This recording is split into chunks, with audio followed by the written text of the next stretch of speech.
Quiero darles la bienvenida a cada uno de ustedes. Soy Carolina del Río, soy la directora ejecutiva de Fundación Un Camino y veo algunas aquí ya varias caras conocidas que nos hemos estado encontrando los primeros lunes de cada mes para estas charlas gratuitas que estamos compartiendo con ustedes para generar un espacio de reflexión, de aprendizaje, de conversación. El tema que nos convoca hoy es la sexualidad sombría en el cristianismo, una mirada desde la crisis de la Iglesia. Es un tema apasionante, vasto, que lo va a presentar Camilo Barrionuevo. Camilo es psicólogo de la Universidad Católica, es magíster en Psicología Clínica de la Universidad de Chile, es magíster en Teología de la Universidad Boston College, es psicoterapeuta, es supervisor clínico y docente en el posgrado de la Universidad de Chile y en la Facultad de Teología de la Universidad Católica. Con Camilo también somos colegas en el Centro Teológico Manuel Larraín, en el Centro de Estudio, en el Grupo de Investigación Sexualidades y Evangelio. Y Camilo, perdón, pero te voy a hacer propaganda, ha saltado a la fama porque acaba de publicar este libro, que espero que lo puedan ver, que se llama Una iglesia devorada por su propia sombra. Una iglesia devorada por su propia sombra, hacia una comprensión integral de las crisis de los abusos sexuales en la Iglesia Católica.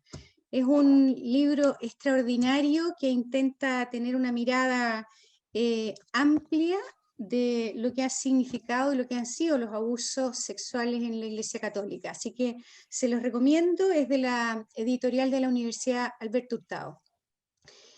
Bien, sin más, le dejo la palabra a Camilo. Les voy a pedir, por favor, que cuando tengan preguntas las anoten en el chat y nosotros vamos a ir recogiendo las preguntas y se las hacemos al final a Camilo, agrupándolas un poco por temática, porque de lo contrario, si no, se quedan muchas preguntas sin responder. También le damos la bienvenida a todas aquellas personas que se están conectando en nuestro canal de YouTube. También, por favor, las preguntas las ponen, las escriben por ahí abajo y las vamos a estar recogiendo para que Camilo, al final de su presentación, pueda también responderlas. Así es que bienvenidas, bienvenidos todos y a disfrutar de lo que nos va a compartir Camilo. Camilo, bienvenido y gracias. Gracias, Carolina, gracias por la invitación, gracias por la presentación y la propaganda. Muy bienvenida. Bueno, un gusto estar acá acompañándoles, tantas caras conocidas, las que me alcanzan en la pantalla al menos, y otras también muy interesantes visitas, ¿no? Bien, lo que yo quiero hacer en este ratito está inspirado en este trabajo que acabo de publicar, y quiero tratar de reflexionar del problema respecto a la sexualidad, lo que yo llamaba una sexualidad sombría, secreta y oscura en el universo cristiano, y cómo dicho factor está relacionado con el problema de la crisis de la Iglesia. Entonces, ¿tengo activada el compartir pantalla? Parece que sí, sí, ahí está. Ahí está, ahí se ve, ¿no es cierto? ¿Están conmigo? ¿Están pudiendo ver compartir? Ya, ok. Entonces, ¿qué es lo que yo voy a hacer en estos 45 minutos más o menos? Sí, vamos a estar acá conversando previo a las reflexiones y a la conversación, ¿no? Decir dos o tres ideas introductorias que tienen que ver con preceptos básicos que vienen más del campo de la psicología contemporánea, que van a tratar de poder explicar la conversa y la tesis de lo que quiero plantear.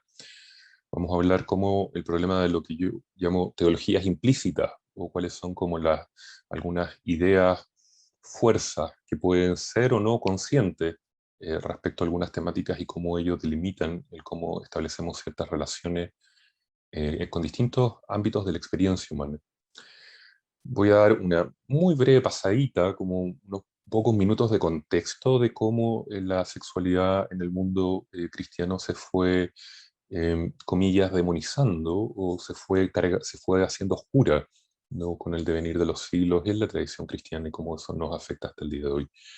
y hablar de la relación entre la idealización del celibato y la castidad con el problema del clericalismo, que como muchos de ustedes acá saben, es uno de los factores más relevantes para comprender la naturaleza de la crisis en la Iglesia Católica. Y un par de reflexiones así muy genéricas para abrir la conversa de cómo podemos hacer para sacar a la sexualidad de su ámbito sombrío, ¿no? Eso. Entonces, un par de nociones introductorias para, sobre todo, a lo mejor personas que vengan desde otros mundos y que estén menos familiarizadas con la comprensión de la psicología contemporánea en términos genéricos. Sí hay dos ideas que son bien definitivas de lo que el discurso del psicoanálisis y luego la psicología como disciplina científica van a poner sobre la mesa. Tienen que ver con el cuestionamiento del mito del individuo, ¿no? Permítanme decirlo así, bien en sintético, ¿no? ¿Qué quiere decir eso? Que la modernidad, ¿no? Este periodo que abre la revolución científica, la revolución industrial, ¿no? Vamos a decir de 1600 en adelante, una de las ideas fuerza es la noción de que los seres humanos somos seres racionales, con una voluntad y con la capacidad de conocer y dominar el mundo, y que somos individuos, esto quiere decir únicas células no divisibles, ¿no? Individuo viene de indiviso, ¿no? Etimológicamente, y que por tanto podemos pararnos con bastante confianza respecto a nuestro saber de nosotros mismos, eh, haciendo uso de las facultades de la razón que nos van a llevar hacia la, la luminosidad del saber científico contemporáneo. La psicología contemporánea entra al mundo académico cuestionando dicha tesis de manera fundamental, ¿no? Y dos ideas centrales que va a poner Freud sobre la mesa es que los seres humanos estamos lejos de ser unidades no divisibles, y más bien que en cada uno de nosotros habitan partes, ¿no? Dicho el lenguaje más moderno, más de hoy día en la conversación psicológica, eh, vamos a decir de que el self, la noción del sí mismo, es múltiple y tiene capas, ¿no? Hay una parte del self que yo conozco y hay partes internas que pueden estar en conflicto, ¿no?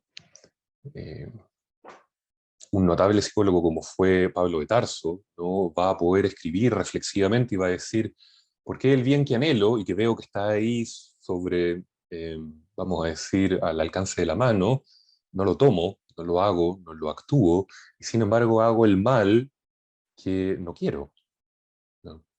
O más coloquialmente, como la psicología que dice, bueno, mañana parto dieta porque he estado comiendo de una manera brutal este último tiempo en pandemia para regular un poco la ansiedad que todos estamos sintiendo. Y el que toma esa decisión es muy distinto del que mañana se despierta y al desayuno se hace huevos con tocino, ¿no? Y se olvida un poco de la dieta, ¿no? Entonces yo digo, voy para acá y de repente mañana me encuentro haciendo algo distinto y no me entiendo. ¿Por qué hago esto si yo quería esto otro? ¿No? Tengo partes en mí que pueden tener deseos y necesidades distintas. Es una idea fundante de la psicología contemporánea. Y otra idea es que solamente conozco algunas partes de lo que habita en mí.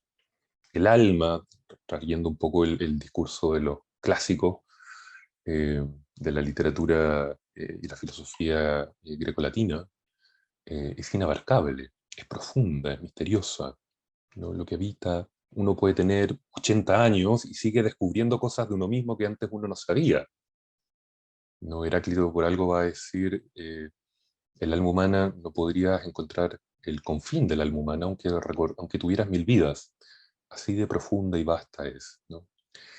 Y esas dos ideas base van a ayudar a que un psicólogo muy importante en el ámbito de la naciente psicología contemporánea, como lo fue Carl Gustav Jung, uno de los primeros psicólogos que se tomó en serio el dominio de la vida espiritual, que no la redujo a meras sublimaciones humanas, ni mucho menos, va a decir, es cierto, hay muchas partes dentro del psiquismo y hay una muy relevante para la salud mental, que es el concepto de la sombra.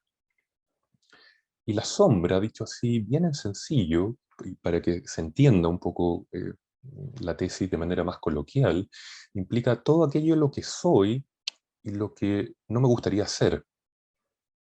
Todo aquello que habita en mí y que yo de alguna forma rechazo.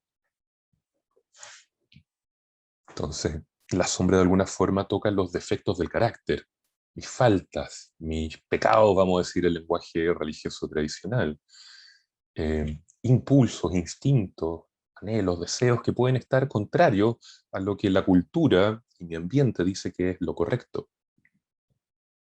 Pongo un ejemplo que suelo usar con bastante frecuencia, ¿no? En nuestra cultura, más de tipo patriarcal, hasta hace no muchos años atrás, a los hombres, sobre todo en lugares así como Latinoamérica, se nos enseñaba de que la expresión de emociones y la vulnerabilidad no corresponden a la identidad masculina. Entonces uno, desde que era chiquitito, si uno lloraba, se mostraba frágil o expresaba afecto, del ambiente recibía mensajes como los niños no lloran, no seas mariquita, tienes que ser fuerte, ya pasó, no déjalo, ¿no? Y uno como varón en nuestra cultura puede ir creciendo pensando, ¿no? Vamos, no es un ejercicio reflexivo, perdón, sino como considerando de que la vulnerabilidad y la expresión de afectos son malos, no corresponden con la identidad masculina que yo se supone que debo tener, y por lo tanto todo ello va a la sombra. Y ahí queda, ¿no? Entonces, cuando hay una fragilidad en la conciencia, por ejemplo, en medio de una borrachera, el macho latinoamericano promedio suele tener una posesión por la sombra. Aparece esta sombra disociada y el hasta ahora parco, fuerte, eh, estable, hombre, eh, vamos a decir, jefe de familia, se transforma en alguien muy voluble emocionalmente, con fuertes demostraciones de afecto, de llanto, expresa afecto a sus amigos, ¿no? Los hombres tenemos permiso, comillas, para expresar afecto en espacio de borrachera, ¿no? Pucha que te quiero, ¿no? Somos, no somos amigos, y frases por el estilo que la mayoría de ustedes conocerá más o menos cerca, porque todo eso emerge, ¿no? Que no estaba integrado. Y muchas veces, cuando no está integrado, emerge de manera destructiva, ¿no? De la misma forma, en nuestra cultura, hace unos años atrás, las mujeres, la emoción de la rabia estaba más que prohibida. Las señoritas no se enojan, no, no ponen límites fuertes, no sacan la voz, ¿no? Por lo tanto, la rabia queda desintegrada y va a la sombra, ¿no? Cuando aparece, aparece muy destructivamente. Entonces, la imagen que está a la izquierda, que muchos de ustedes lo reconocerán, que es la historia de Stevenson, ¿no? Un notable novelista eh, escocés, que hacia finales del siglo XIX iba a publicar este clásico de la literatura universal de la extraña historia de Dr. Jekyll y Mr. Hyde, ¿no? Y Dr. Jekyll y Mr. Hyde van a ilustrar de alguna forma la tensión entre el yo y su sombra, ¿no? Dr. Jekyll, un, eh, mm, un hombre victoriano tradicional, riguroso, que ama la virtud y el bien, ¿no? Y quiere y el desarrollo, se ve tomado o se ve, vamos a decir, impelido a tratar de expulsar el mal de sí mismo y va a crear esta pócima para, de alguna forma, exorcizar a Mr. Hyde, ¿no? Que es su opuesto, ¿no? Y ahí uno ve la dinámica de la relación con la sombra en un grado neurótico importante y muy autodestructivo. Como ustedes saben, la historia termina en tragedia, ¿no? Una de las tesis que yo postulo en este trabajo es que uno puede entender la crisis de la iglesia como una manifestación sintomática de una sombra que emerge, ¿no?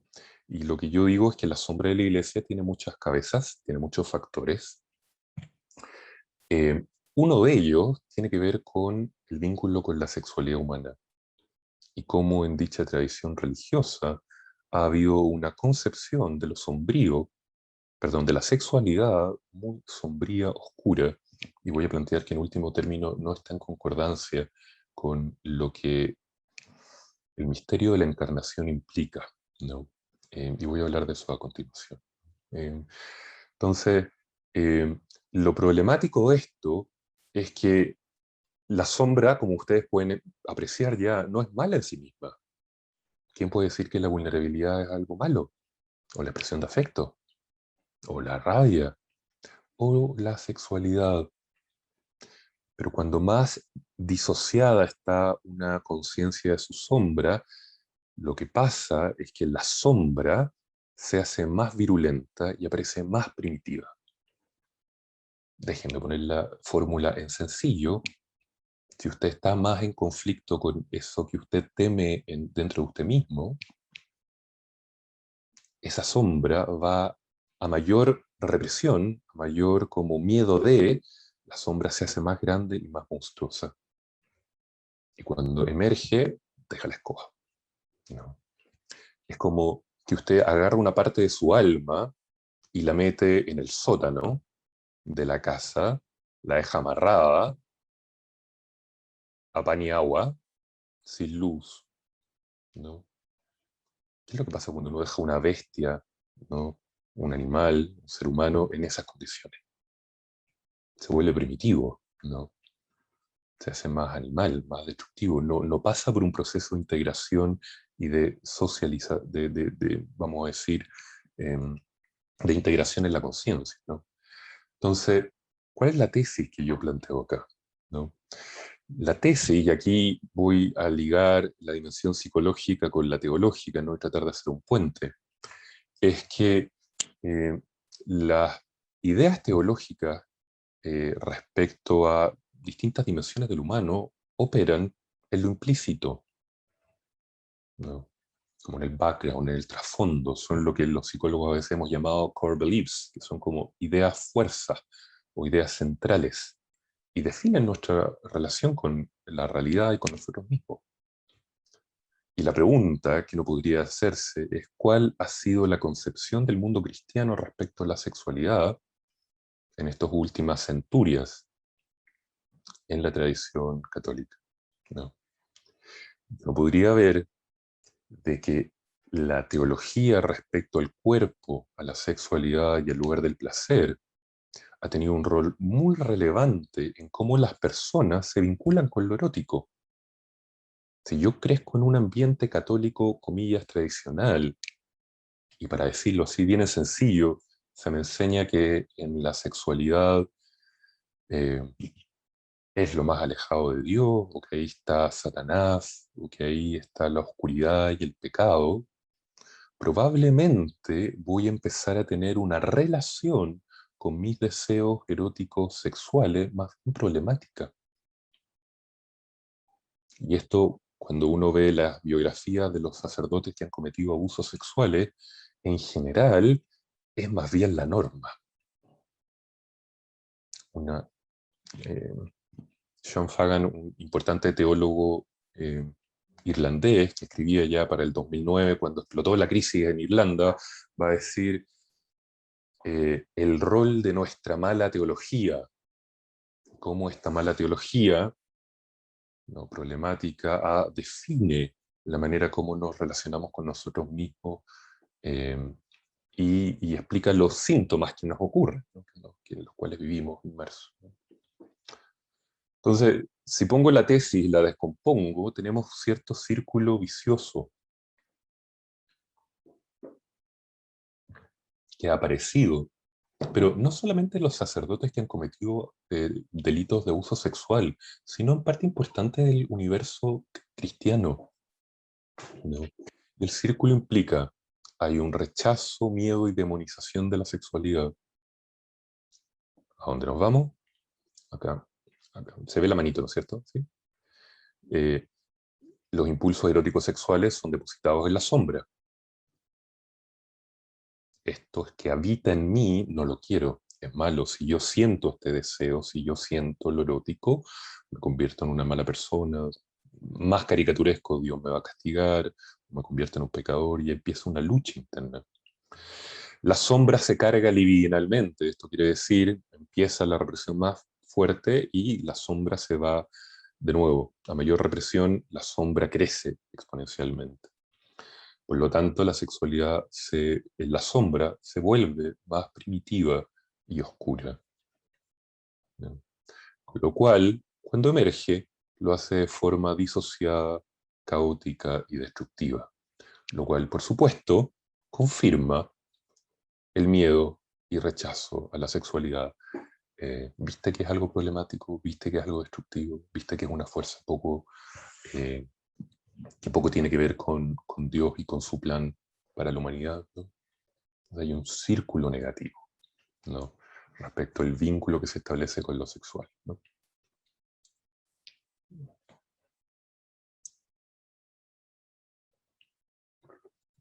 Ok, segundo movimiento de la tesis, ¿no? Y acá solamente voy a quedarme unos 5, 10 minutitos para mostrar una panorámica, ¿no? Y mostrar 2 o 3 puntos nomás, ¿no? Este es un tema que da para mucho, ¿no? Que podríamos estar haciendo un curso, un semestre entero, ¿no? Si vemos qué es lo que fue pasando en la tradición, la pregunta es, bueno, ¿cómo llegamos a esto? ¿No? ¿Cómo llegamos a esta concepción tan negativa, tan pesimista respecto a la sexualidad humana? ¿No? Y al menos en el mundo más académico hay cierto consenso en postular de que la visión pesimista y negativa sobre el cuerpo y por lo tanto la sexualidad que después primó en el discurso católico no está anclado en el mensaje y la predicación de la vida de Jesús de Nazaret, ¿no? Las referencias a lo sexual son más bien eh, escasas y esparcidas, ¿no? Y cuando aparecen ciertamente no tienen el tono más bien eh, de oscuridad y de condena que sí va a aparecer posteriormente en el desarrollo de la Iglesia, ¿no? De los padres de la Iglesia, ¿no? Al principio los que construyeron teológica y doctrinalmente la tradición católica. Lo que sí sabemos es que el cristianismo, al esparcirse por el Imperio Romano, se va tiñendo de distintas influencias y como marcos culturales que estaban en aquella época, ¿no? Dentro de las influencias principales va a estar el encuentro con la filosofía griega, y ahí va a aparecer el platonismo y el neoplatonismo y el estoicismo como dos discursos filosóficos muy importantes y que van a teñir cómo el cristianismo empieza a ser traducido en el imperio, eh, y algunos supuestos que van a venir más bien de esa cultura, ¿no? Entre ellos, en estos discursos o cosmovisiones, sí encontramos fuertes dualismos entre la vida del espíritu y la vida de la carne, como si fueran dominios antagónicos, y que de alguna forma el ser humano debiera, comillas, luchar contra la carne, resistírsele para poder desarrollarse espiritualmente. Por ejemplo, eh, en Séneca, ¿no? Un importante pensador de la corriente del estoicismo, que fue muy citado y ha sido muy citado por distintos padres de la tradición cristiana que abrieron y que cogieron de buena gana sus discursos más eh, antisexuales directamente, ¿no? Otra corriente que fue como el archienemigo del cristianismo en los primeros siglos, ¿no? Como una tradición religiosa que estuvo compitiendo con el cristianismo codo a codo por tener cierta primacía, ¿no? En el universo religioso del antiguo imperio romano, es el gnosticismo, la cual ya explícitamente, ¿no? Es una eh, filosofía religiosa, ¿no? Una espiritualidad fundamentalmente dualista, que piensa de que el mundo espiritual y el mundo corporal, el mundo de los sentidos, son realidades inconmensurablemente distintas, incluso creadas por seres espirituales distintos, ¿no? Muchos de los gnósticos planteaban de que la realidad era más bien una creación de una deidad oscura, y todo lo que tenga que ver con el cuerpo, sus procesos y por tanto el deseo sexual, es más bien considerado como el lugar del mal. Y el camino espiritual para el mundo gnóstico es salir de este mundo, despertar, eh, liberarse de las cadenas de lo material, de lo mundano, de lo sexual. Y la mayoría de los gnósticos fueron abiertamente antisexuales y incluso algunos antimatrimonio, ¿no? con un fuerte acento ascético. Entonces, como vemos, esto no aparece originalmente en el mensaje, en el corpus, ¿no?, cristiano, en el mensaje del Evangelio, y sin embargo, sí va impregnándose, ¿no?, poco a poco. Los padres, y acá quizás déjenme solamente como citarle y leerles un pedacito acá que es como medio compendio para hacer una pequeña pasadita, y voy a dar una cita también, ¿no?, de lo que yo desarrollo un poco más en profundidad en este trabajo, que digo, la primera vez que se equipara, por ejemplo, el pecado original del Génesis con la noción de que eso es un pecado de naturaleza sexual, fue tardíamente, ¿no? Es algo que no está bíblicamente anclado, ni menos presente en las enseñanzas de Cristo, sino que está presente en Clemente de Alejandría en el siglo III, ¿no? Primera vez que se empieza a hablar de dicha ligazón. Tertuliano, en el siglo III también, considera que la voluntad tenía que ejercerse para controlar el deseo sexual. Orígenes, otro de los padres, llevando la literalidad del planteamiento de ser eunuco por el reino, se piensa que decidió castrarse a sí mismo y que la existencia terrena es solo un breve momento, que la castidad, el celibato y la virginidad acelera el camino de purificación de la humanidad hacia Dios. San Juan Crisóstomo asoció a sí mismo el matrimonio con la muerte, planteando una visión escatológica del fin de los tiempos, donde la sexualidad no estuviera presente. San Ambrosio consideraba que la sexualidad es parte del pecaminoso mundo, una herida que debía ser soportada con estoicismo. San Jerónimo postula la necesidad de establecer un férreo control del cuerpo y la evitación de la atracción sexual. Incluso en el matrimonio, vamos a hablar de eso enseguida, si los esposos se atraían con demasiada intensidad erótico-sexual, serían culpables de cometer adulterio. Entonces, fíjense cómo hay una mutación y cómo en los primeros siglos de la naciente religión cristiana se van acentuando esta fuerte actitud antisexual, ¿no? Pero, sin embargo, sabemos de que el genio teológico de San Agustín va a ser uno de los, vamos a decir, le va a dar como una marca distintiva a esta temática, ¿no? Y San Agustín, así dicho de nuevo, solo tirando un par de highlights, ¿no?, un par de destaques generales, tiene la noción de que pese que la sexualidad es originalmente buena y querida por Dios, ¿no?, él cree eso, ¿no?, justamente la noción de que la sexualidad es una fuerza positiva y constructiva. Él va a poner su foco en el deseo erótico. Y él va a pensar de que el goce sexual es una emerge post caída. O sea, Dios no nos creó originalmente con deseo sexual, ¿no? Él, cuando imagina este espacio en el paraíso, de cómo Adán y Eva se podían vincular con su genitalidad, él creía de que podían ejercer, mover los miembros sexuales, ¿no?, los órganos sexuales, como uno mueve una mano, ¿no? Uno mueve una mano como opero mi mano simplemente, y no está presente la libido, no está presente el deseo. Para que los órganos sexuales funcionen, tiene que haber libido, tiene que haber deseo, tiene que haber goce, si no, no funcionan, ¿no? Entonces, el deseo sexual surge post caída, ¿no? Y para la imaginación teológica de San Agustín, eso, vamos a decir, el goce y el orgasmo es el punto más lejos imaginable de Dios. Él ve que el orgasmo es una especie de fuerza animal que te sacude, que tu racionalidad deja de operar, y que él dice, en el punto del orgasmo hay un completo, el ser humano se ve arrollada por la sensualidad y no se puede pensar ni en el bien ni en Dios.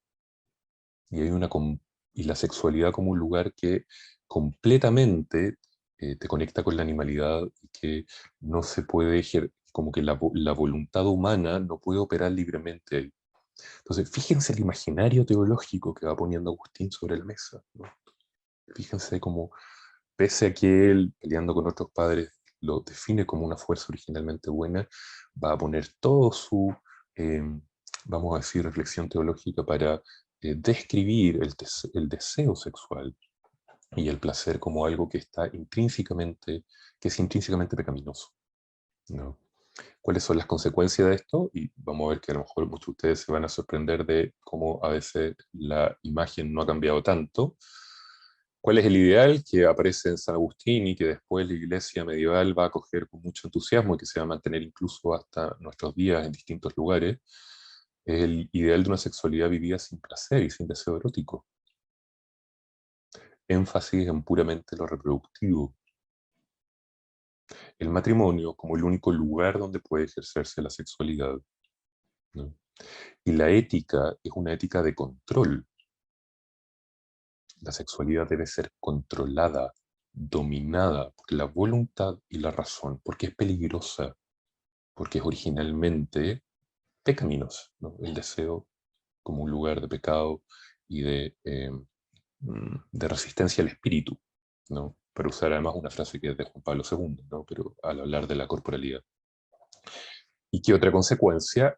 Una tremenda culpa, porque es como, bueno, hay que tener relaciones para poder mantener la raza en el matrimonio, pero siento mucho placer, es pecado, está mal, y entonces, pero tengo que abrirme esto porque es el mandato divino. Se crea una disociación interna, un conflicto sistemático, y cada vez que emerge el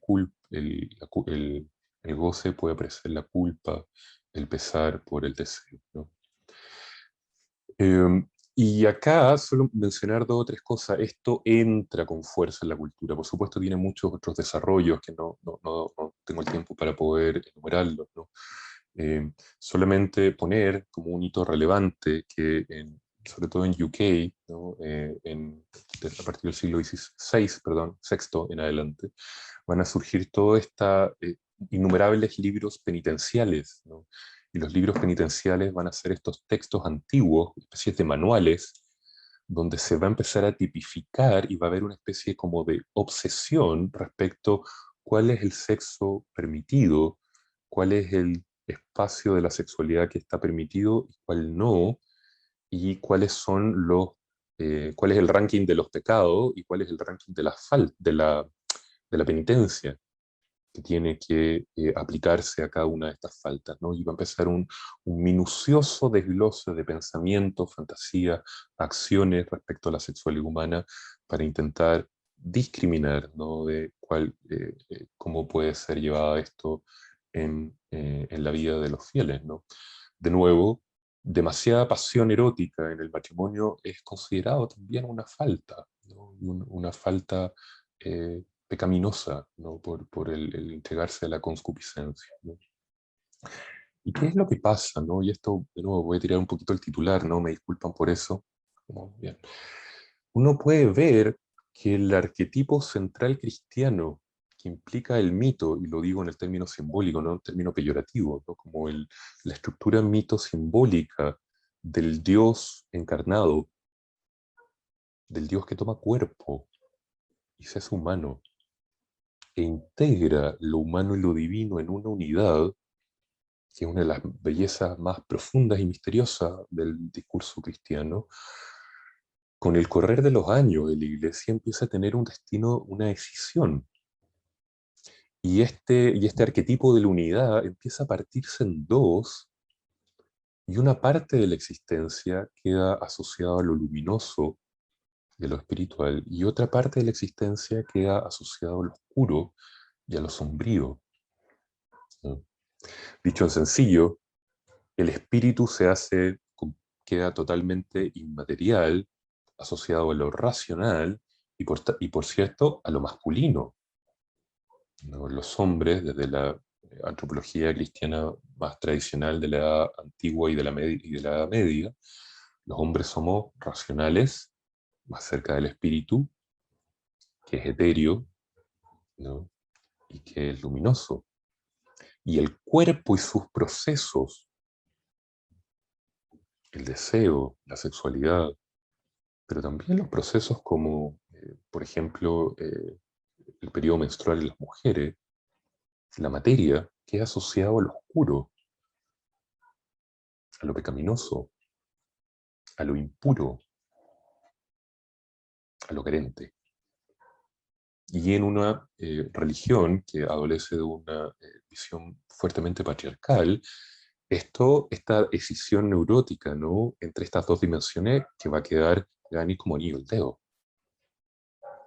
¿no? Las mujeres quedan asociadas a la materia, a lo sensual, a lo sexual, y aparece ahí el mito cristiano de la mujer como la tentadora por su naturaleza sensual, material, erótica,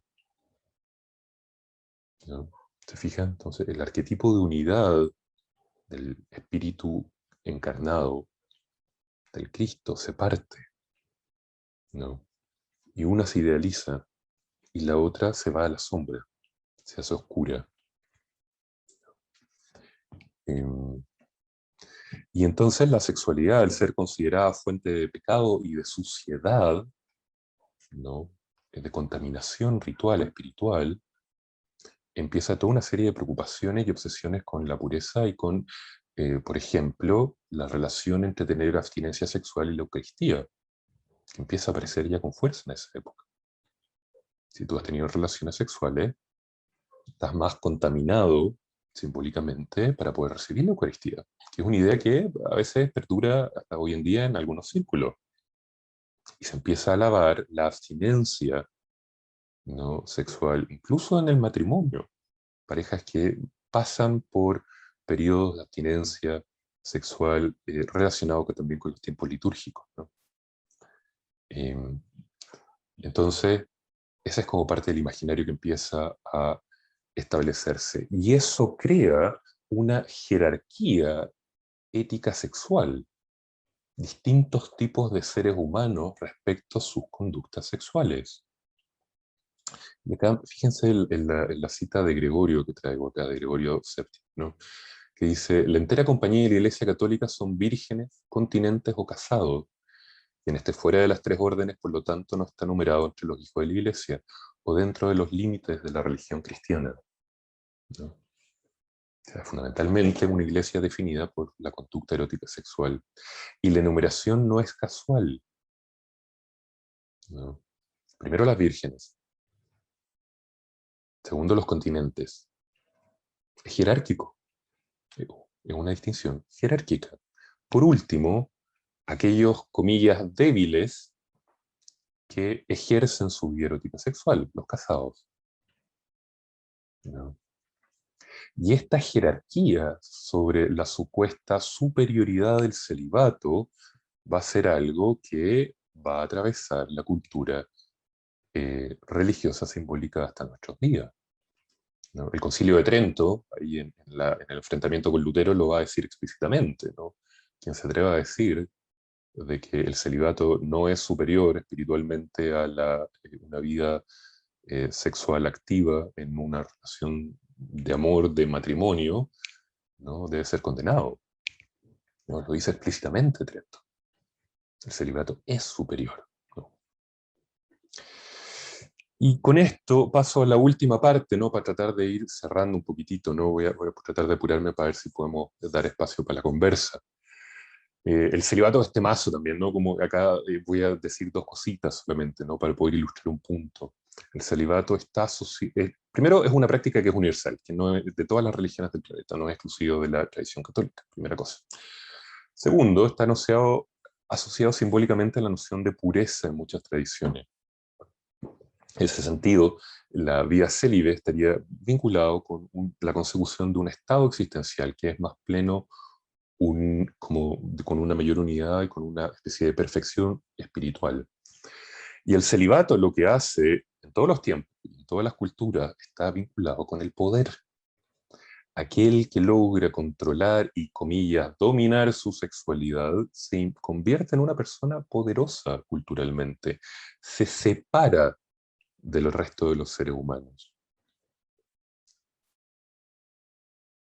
En muchos lugares los célibes tienen vestidos distintos para ser reconocidos por los otros por su condición de célibe. El que logró, comillas, cierto nivel de maestría sobre la vida erótica sexual, ¿no?, la ejerce.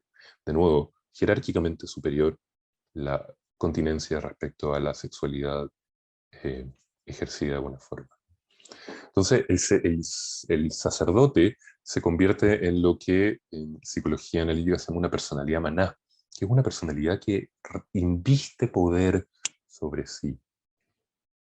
Y lo que sabemos hoy en día es que hay una relación bien importante entre la preocupación, o vamos a decir, el mandamiento de que los sacerdotes sean célibes en la tradición católica, mandamiento, como la mayoría de ustedes sabrá, eh, tiene menos años que la mitad del tiempo de la existencia de la Iglesia Católica, es decir, hasta el siglo XIII, los sacerdotes en la Iglesia Católica tenían autorización para contraer matrimonio y llevar una vida sexual activa.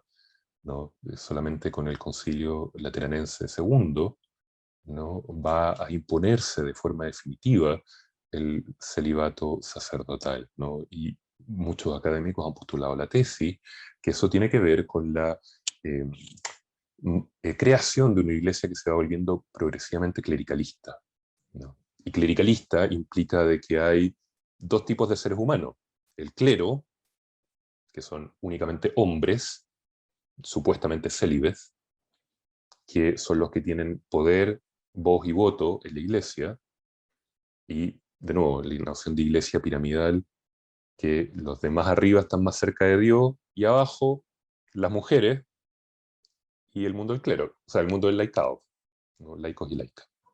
¿No? Esa noción de iglesia clericalista que el Concilio Vaticano II de alguna forma trata de desarticular, con magros resultados aún, según muchos, implica justamente cómo la integración de la vida sexual está, eh, vamos a decir, también a la base en esta cultura, ¿no? Eh, y hay una vigilancia, ¿no? Que entonces este célibe, personalidad maná con poder, que va a vigilar y controlar la vida sexual de laico y laicas, con detalle y con minuciosidad. Y eso genera también una relación de poder asimétrica, donde es frecuente que el laico o laica experimente vergüenza o culpa por la manera como aparece su vida sexual erótica, ¿no? Lo cual de nuevo refuerza dinámicas de poder en esta iglesia más de tipo piramidal, ¿no? Por otra parte, este ideal respecto a la castidad tiene que ver, y tiene una implicancia en cómo se cumple, y lo que suele generar en sacerdotes y en el mundo del laico es más bien culpa y vergüenza, ¿no? Por cómo está establecida esta relación interna.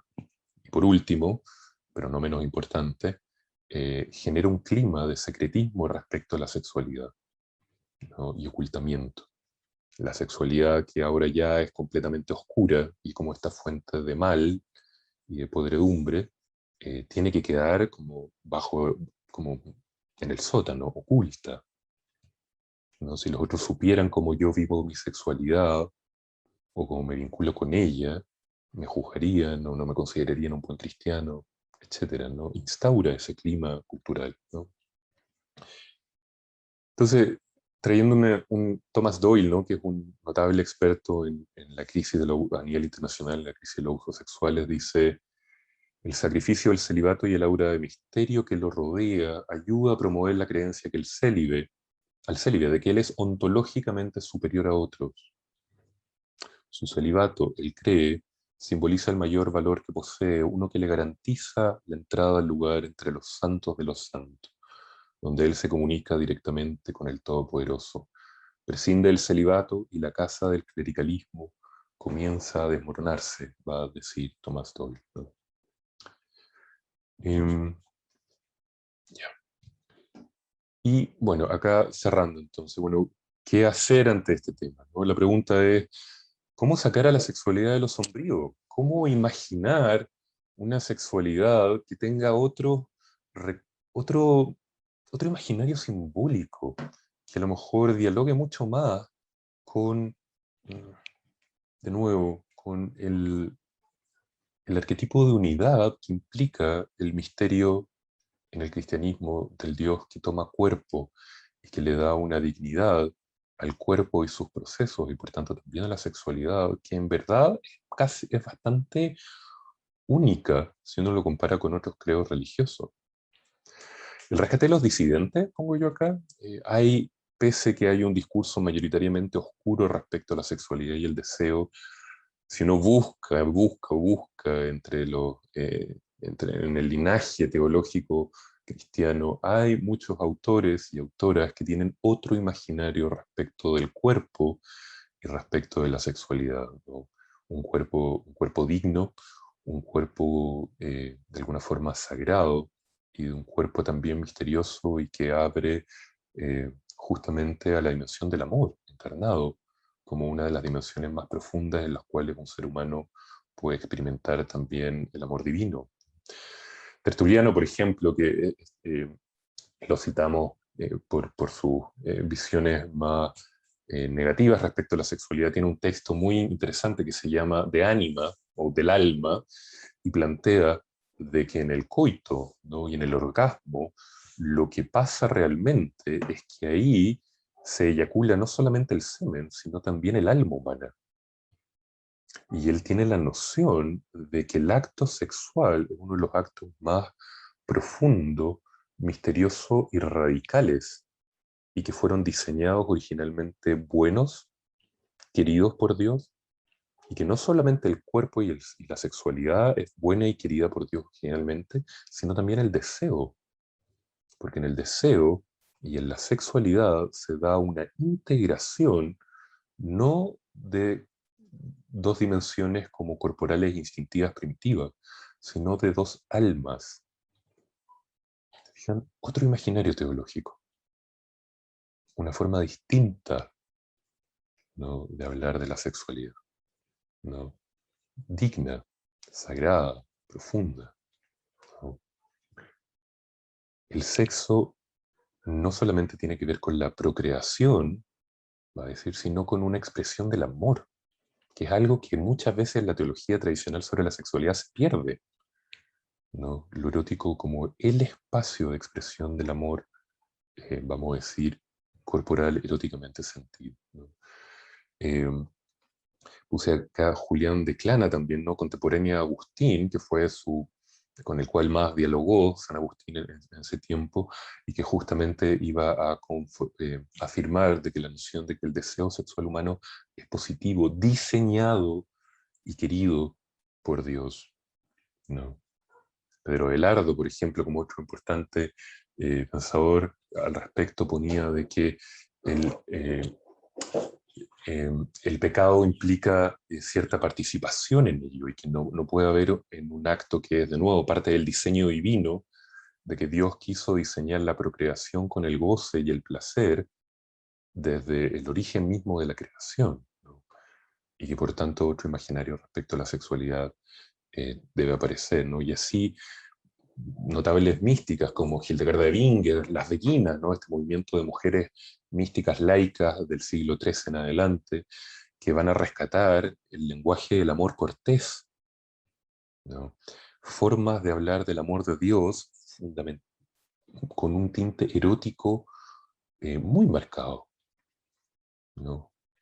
La búsqueda del amado y la metáfora del acto sexual como una metáfora y una dimensión donde se funde el deseo espiritual y el deseo carnal en el encuentro con la divinidad, ¿no? Otro imaginario teológico, otra forma de hablar del goce, ¿no?, donde Dios está presente también, ¿no?, en el goce, en el placer, en el encuentro amoroso, profundo y auténtico entre dos seres humanos, ¿no? Entonces, la invitación ahí es cómo sacar a la sexualidad de este lugar sombrío y poder conectarla con algo que sea más fiel, a lo mejor, a la enseñanza original cristiana, ¿no?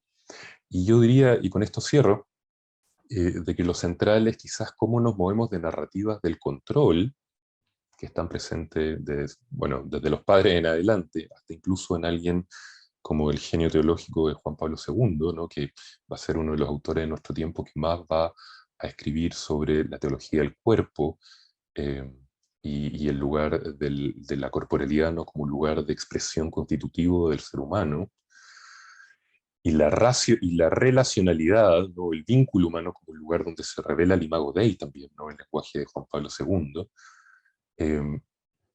Pero sin embargo, Juan Pablo II, cuando hace la bajada, también tiene una concepción sobre la caída que es bien problemática, ¿no? La noción de que en la caída el ser humano queda partido íntegramente y el cuerpo luego vuelve a aparecer como el centro de resistencia al espíritu, aquel lugar que se opone al espíritu, ¿no? Y nuevamente, la única expresión de la sexualidad es la sexualidad en el matrimonio abierta a la procreación, incluso en una pareja que se ama y que recurre, por ejemplo, a la mutua masturbación, ¿no? Eso se vuelve a considerar una actitud sexual pecaminosa, ¿no?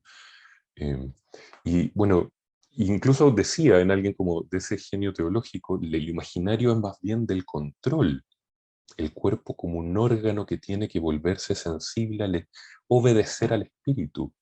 Entonces, la narrativa, el tipo de vínculo intrapsíquico que se genera es de una parte del alma que tiene que controlar, dominar a la otra, porque de nuevo, implícitamente, se sigue considerando que es oscura, que es perturbadoramente caótica, ¿no?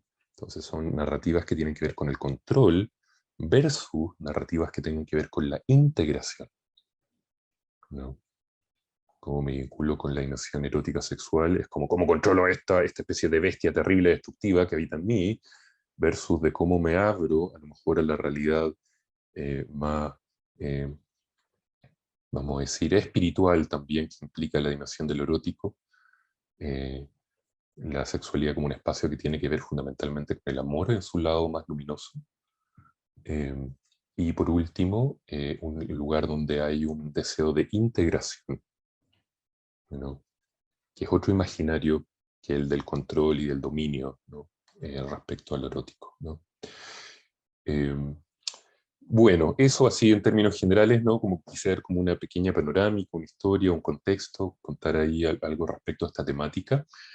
Eh, Como les contaba Carolina, ¿no? Esto que yo les traté de vomitar un poquitito ahora, me disculpan si fue un poco como muy condensado, está más desarrollado en este trabajo. Para las personas que pueden estar interesadas, ¿no? Ahí está la información donde se puede encontrar eso y también para las personas que les pueda hacer sentido algo de las cosas que yo puse sobre la mesa. También está esta página de Facebook, ¿no? Que usted puede poder darle a seguir y ver el tipo de actividades a las cuales yo generalmente me dedico, ¿no? Así que vamos a dejarlo ahí por la parte de la presentación y a ver si abrimos un poquito más la conversación. Un millón de gracias, Camilo. Tengo una montonera de preguntas. Desde ya les digo que vamos a frustrar a muchos, a muchas que no vamos a poder contestar las preguntas. A ver, primero tengo una montonera de preguntas aquí que tienen que ver, Camilo, que nos piden un poco de definiciones, ¿ah? Conceptos que tal vez no quedaron suficientemente claros, como el self, el alma. Se nos pide definir la sexualidad y la sexualidad sana, la sombra.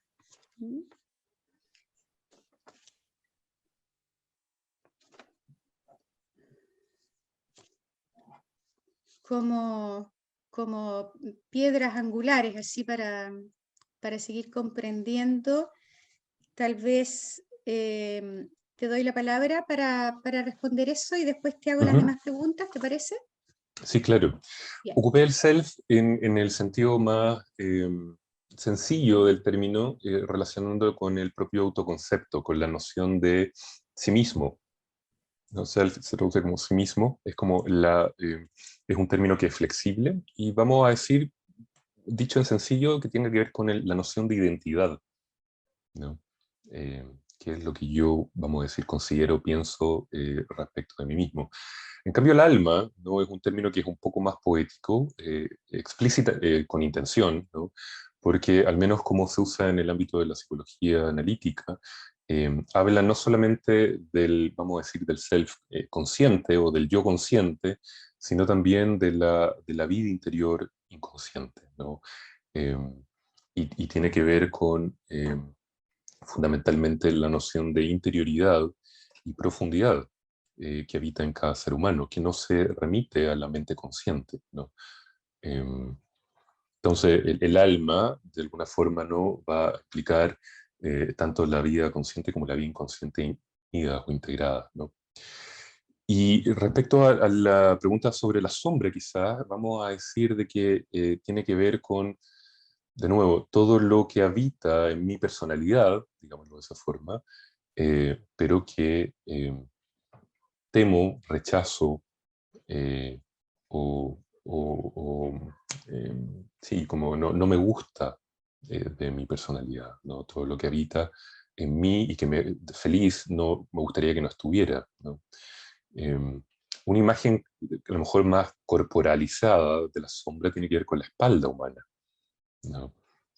Uno a sí mismo cuesta verse la propia espalda, ¿no? Uno por más que se dé vuelta tiene una especie de visión parcial. Entonces, lo que nos suele pasar a los seres humanos es que en la mayoría de las veces tenemos una opinión muy idealizada a veces o unilateral respecto de cómo somos, y a todos nos cuesta más o menos asumir nuestros defectos del carácter, nuestros problemas, nuestro lado más oscuro, ¿no?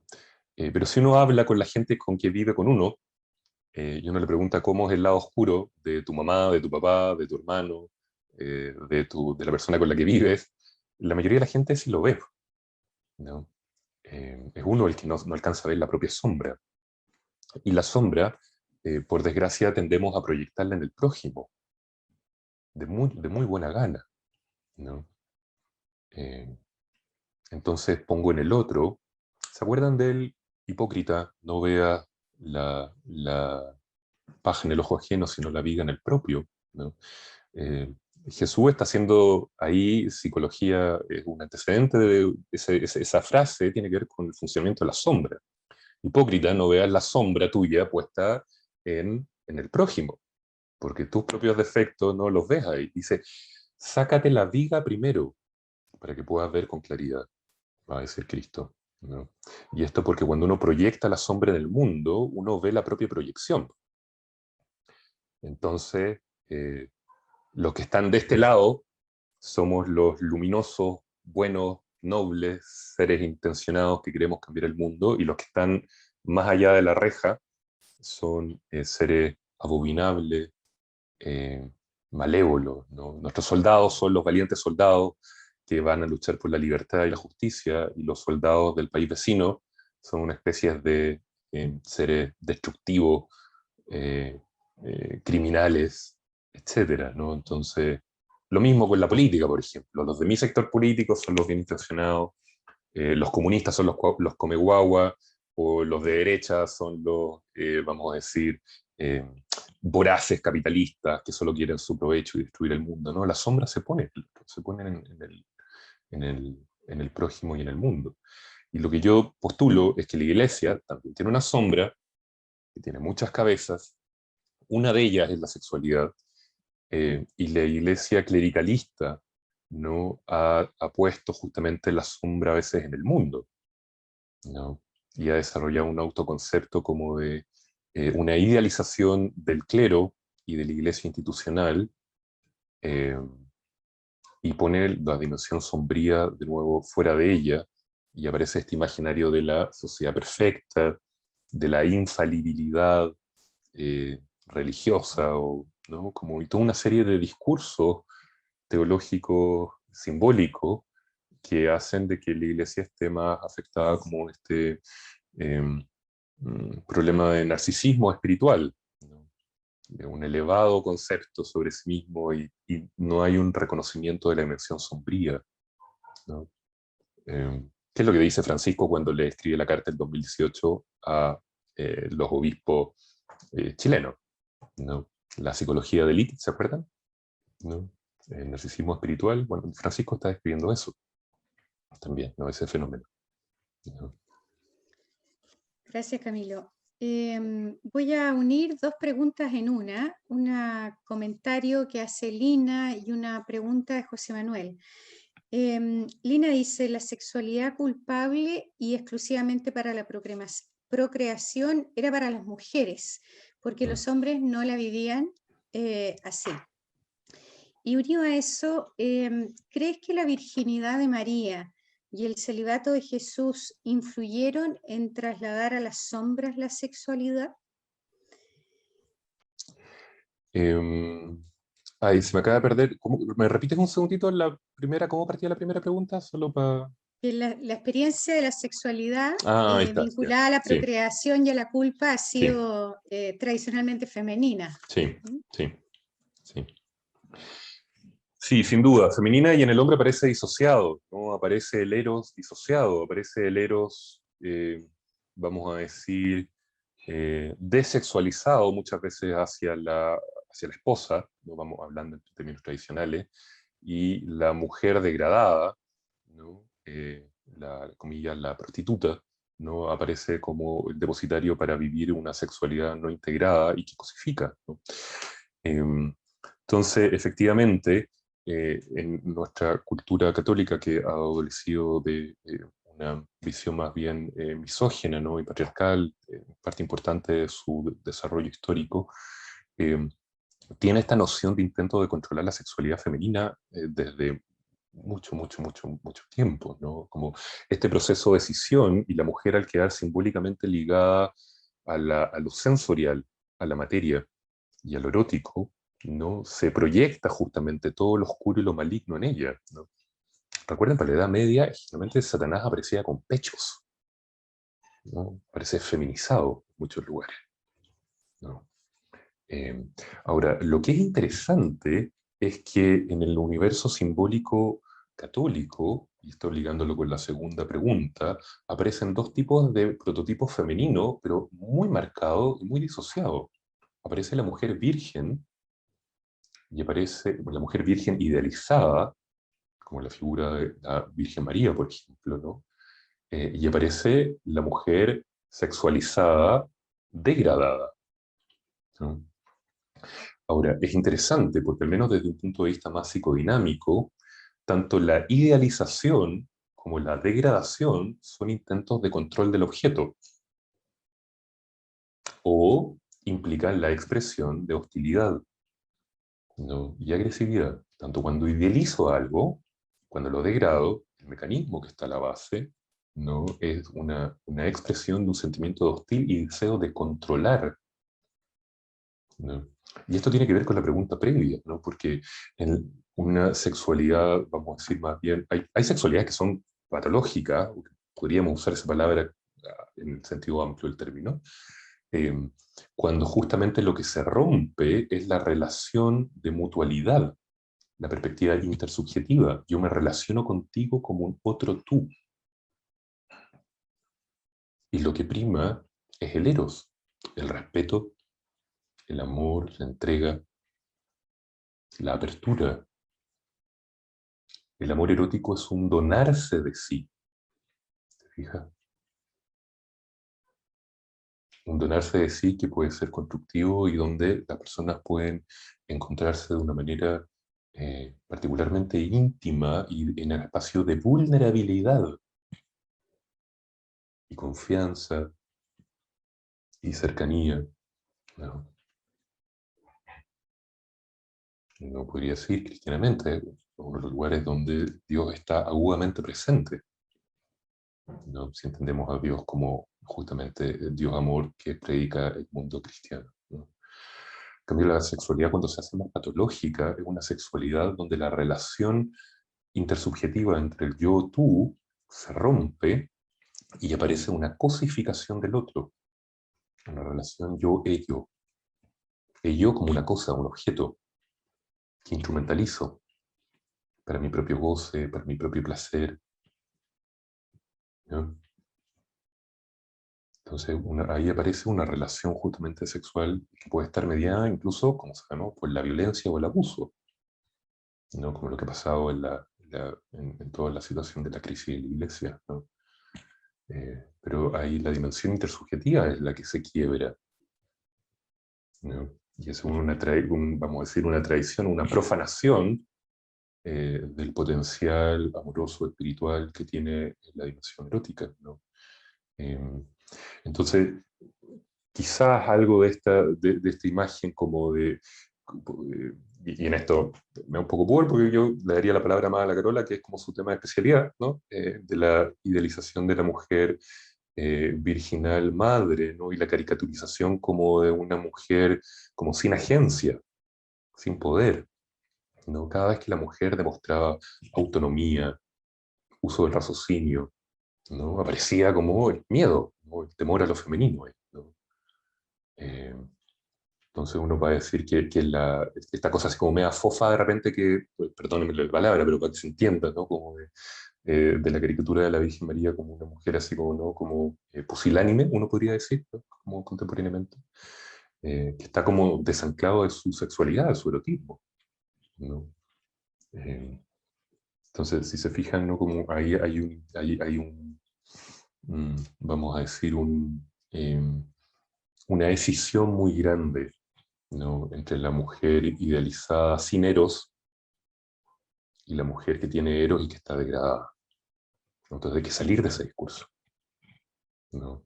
Que es una de las consecuencias también de la crisis, vamos a decir, más bien patriarcal en el universo católico, ¿no? Simbólico, ¿no? Gracias, Camilo. Al dar esta respuesta, respondiste también un par de preguntas que están por aquí dando vueltas respecto de cómo ha de ser la sexualidad sana y cuál es el lugar del amor en la relación sexual. Pero me parece que con lo que acabas de plantear de esta dimensión intersubjetiva del amor erótico como un donarse de sí mismo en un espacio de vulnerabilidad, cercanía, no cosificación ni instrumentalización, vamos por ahí avanzando en la respuesta. Para quienes hicieron la pregunta, por favor, ahí tienen pistas para la reflexión. Sí, nos quedan unos minutitos. Hay preguntas, Camilo, tú mencionaste al pasar la teología del cuerpo de Juan Pablo II. Olga del Carmen a través de YouTube pregunta acerca de esta teología de Juan Pablo II, del aporte que pudo o no haber representado, en fin, ¿cómo ves tú esta teología del cuerpo de Juan Pablo II? Yo tengo, creo que es un tremendo aporte, ¿no? En términos muy amplios, ¿no? Juan Pablo II, la pregunta por el cuerpo, y vamos a decir, él estaba muy consciente respecto al problema del dualismo en la tradición cristiana, ¿no? Y él hizo un esfuerzo sistemático, yo diría muy profundo y muy significativo, de volver a traer, yo diría, como dignidad al cuerpo, ¿no? Eh, y fíjense el lenguaje que usa él, ¿no? Él usa como el cuerpo no solamente es el medio de expresión de la persona, sino es la concretización o la persona en sí, ¿no? Hay algo fundamentalmente importante en la corporalidad humana como revela, ¿no? La dimensión de lo que significa ser persona, ¿no? Yo creo que tiene que ver con la comprensión que él tenía del imago Dei, del haber sido como creados a imagen y semejanza, y cómo él desarrolla esa tesis en profundidad. Y otras cosas que yo encuentro bien potente también de la teología de Juan Pablo II implica justamente la relacionalidad del acto creativo divino, ¿no? El imago Dei implica que el ser creado a imagen y semejanza implica una apertura hacia el otro y un donarse como una de las cosas que son constitutivamente centrales de la divinidad y del ser humano. Entonces los seres humanos no somos mónadas. Nadie es un ser humano cerrado en sí mismo. No se puede. La imago, ¿no? Y la comunión de personas, ¿no? Como el lenguaje más tradicional de Juan Pablo II, implica esta profunda interrelacionalidad que es constitutiva del ser humano. Y ahí se revela la divinidad, ¿no? Eso es muy profundo, muy significativo, es un tremendo avance, ¿no? Respecto a conversaciones previas las cuales estábamos. Sin embargo, también Juan Pablo II tiene aspectos que varios académicos han pues, planteado que es problemático, ¿no? Uno de ellos es la forma como él a lo mejor reifica o define qué es lo femenino y qué es lo masculino, ¿no? Como que le da cierto carácter bien cerrado, varios académicos han dicho, ahí Juan Pablo II está hablando más de sus prejuicios culturales religiosos, de qué es lo que significa ser hombre y qué es lo que significa ser mujer en nuestra cultura, que es una pregunta que está súper abierta y estamos todos en ello, tratando de resolverla de alguna manera, ¿no? Y lo otro que es más problemático es su concepción de la caída, ¿no? El pese que da este giro, igual desarrolla una concepción de la caída que implica de que hay algo que se rompe en la unidad humana y al final del día, implícitamente en varios pasajes de la teología de Juan Pablo II, yo sin ser un experto en él, además, aclaro, eh, aparece al final del día esta imagen del cuerpo que de nuevo es el lugar del desorden, el lugar que se opone al espíritu, ¿no? Que le hace resistencia al espíritu. Eso es súper problemático, ¿no? Porque vuelve a enganchar con una concepción de la corporalidad, de un cuerpo instrumento, ¿no? Y vuelve a poner lenguajes que tienen que ver con el control, la sumisión. Y cuando uno está en ese discurso es porque uno está partido antropológicamente. Una parte mía tiene que dominar y controlar esta otra que en verdad es oscura y si yo la suelto deja la escoba. ¿No te fijas? Estoy como poniéndolo en caricatura, ¿no? Entonces ahí, de nuevo, hay un lenguaje que de nuevo dialoga con el control, la dominación y genera temas problemáticos versus el amor, la escucha, la integración, el vincularme con, ¿no? El sostener, eso es otro lenguaje, ¿no? Eh, pero creo que dentro de eso igual, de los aspectos problemáticos, etcétera, eh, es tremenda conversa la que él abre, ¿no? Y lo interesante es cómo abre una conversa, yo creo, ¿no? En la cual estamos todos todavía en ella. Sí, de hecho, me llega una pregunta así de último minuto, porque nos dicen, ¿por qué los laicos son considerados los buenos cuando sabemos que los movimientos laicos siguen el mismo patrón? Y muchas veces peor, ¿ah? Porque pasan desapercibidos precisamente porque son laicos. Ay, no, Entonces, no sé si entendí bien la pregunta. ¿Por qué los laicos son los buenos? No, me no, perdí con eso. es un comentario, más que nada, Ah, a ¿ya? propósito de esta oposición clero-laicado, Ah, de que el problema respecto a la sexualidad estaría en el clero y no entre los laicos. Aquí yo no, creo que no, no. tenemos un No. problema mucho más extenso, extendido, también está presente entre Claro, laicados. ¿Mm? claro, sí, no quise significar eso, ¿no? Si se entendió eso, mil disculpas porque me expliqué mal. ¿No? Este es un universo cultural que suele estar muy presente en la vida sacerdote. Eh, Hay muchos religiosos que a veces entran a la vida religiosa un poco escapando de sus impulsos y vidas eróticas sexuales, a veces con problemas de identidad sexual, a veces con temas más bien traumáticos respecto a la sexualidad. Eso es problemático, es complejo, hay de nuevo bastante investigación al respecto. Por supuesto, no toda persona que entra a la vida religiosa entra motivado desde ese lugar más complejo o patológico, eh, pero este imaginario habita en la cultura católica, ¿no? Y en laicos y laicas también, que a veces hemos desarrollado relaciones más eh, problemáticas y de nuevo como imaginando la sexualidad como un lugar fundamentalmente desterrado a la sombra, ¿no? Lleno de temores, ansiedades, angustias, y teniendo, sobre todo yo diría, ¿no, Carola, como lo más importante, como un imaginario espiritual que en verdad es muy anticristiano, ¿no? Esta noción como de, que es súper bonito, ¿no? Aprovecho de hacer publicidad, que estamos en esa, salieron hace poquito en la Fundación Un Camino unas cápsulas en este momento no me puedo acordar el nombre, sobre Rubén el lugar, Morgado.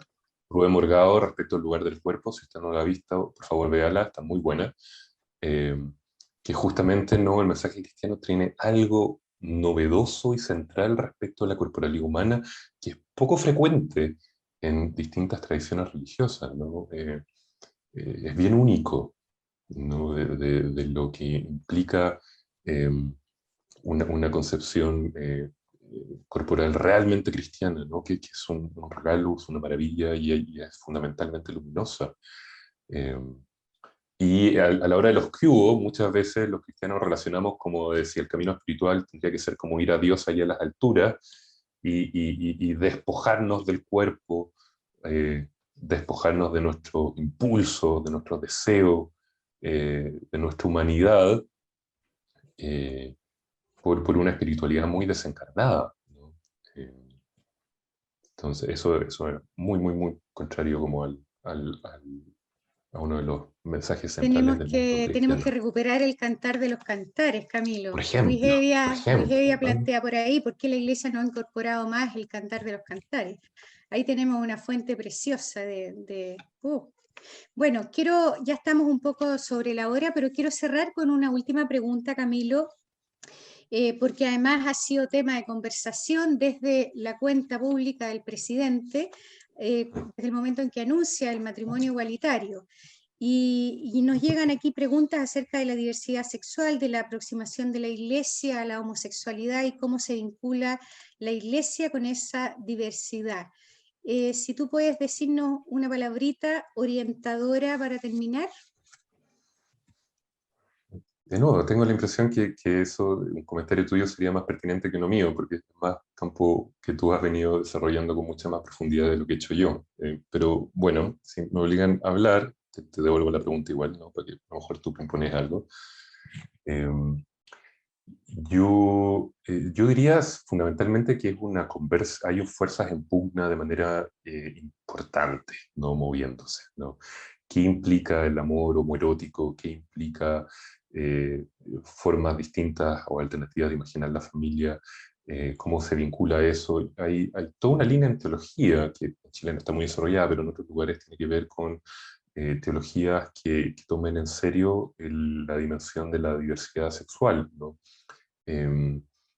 Y yo diría que, solo como para traer una imagen de vuelta, ¿no? Hay parte de la tensión tiene que ver con estos últimos comunicados que a lo mejor ha sacado el Vaticano y cómo ha respondido la Iglesia alemana, por ejemplo, o muchos de los sacerdotes y obispos alemanes, que en un acto de desobediencia pacífico, ¿no? Pero se han puesto a bendecir uniones homosexuales, ¿no? Yo creo que justamente es parte de la complejidad de lo que habita en la Iglesia Católica y de las tensiones que están ahí en pugna eh, por dar espacio y por imaginar eh, o reimaginar lo erótico desde otro lugar también, ¿no? Eh, no sé si quieres proponer eso. Sí, tal vez solamente agregar que el argumento que está circulando tiene que ver con que, un poco ya lo explicabas tú, Camilo, esta noción de que la sexualidad es para la procreación y que no puede separarse. Sin embargo, la procreación y la sexualidad se separaron a principios del siglo XX, cuando se descubre el ciclo sexual femenino y empezamos a generar métodos de control de la natalidad. Por lo tanto, la separación de la sexualidad y la procreación no tiene que ver con la experiencia amorosa homosexual, sino que viene también desde la ciencia y el conocimiento de la biología que hemos ido logrando a lo largo del tiempo. Bien, podríamos seguir conversando bastante rato más, pero bueno, estamos ya en la hora, bastante pasado. Quiero darle las gracias primero a Camilo por compartir tu expertise en esto y agradecerles también a cada uno de ustedes que estuvieron aquí presentes. Gracias por las preguntas, por la participación y nos vemos en una próxima charla o actividad de la Fundación Un Camino. Muchas gracias. Gracias, Camilo. Gracias, Carolina, ¿no? Y gracias a todos, ¿no? Estuvo muy agradable la conversa del día de hoy.